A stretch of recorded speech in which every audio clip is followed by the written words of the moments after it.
Hello! Good day everyone! My name is Ira Jane Moste from News 11D.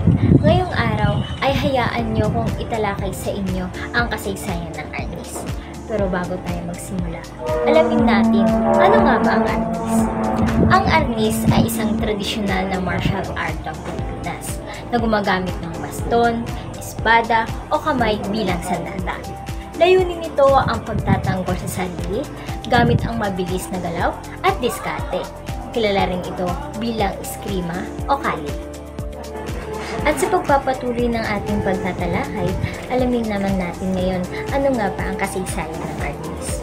Ang Arnis ay nagsimula noong panahon bago dumating ang mga dayuhan sa Pilipinas. Ginagamit ito ng mga ninuno bilang paraan ng proteksyon laban sa mga mananakop at proteksyon sa kanilang mga komunidad. Kilala ito noon bilang kali o panandata na nakatuon sa paggamit ng kahoy, espada, at iba pang armas.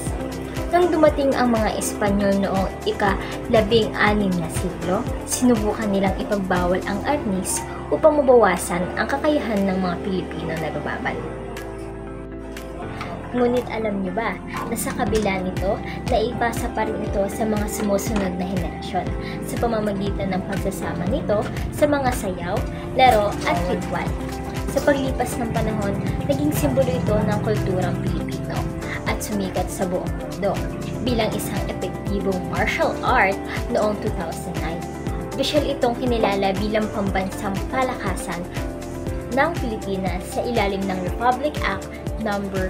9250. Sa kasalukuyan, itinuturo ito sa ilang paaralan bilang bahagi ng edukasyon.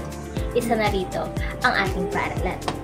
Pampalakasan, kabilang sa mga kinikilalang maestro ng modernong Arnis na sina Venancio or Ansyong Bacon, Dan Insanto, Kakoy Cañete, Mike Inay, at Remy Presas at Emestro Presas.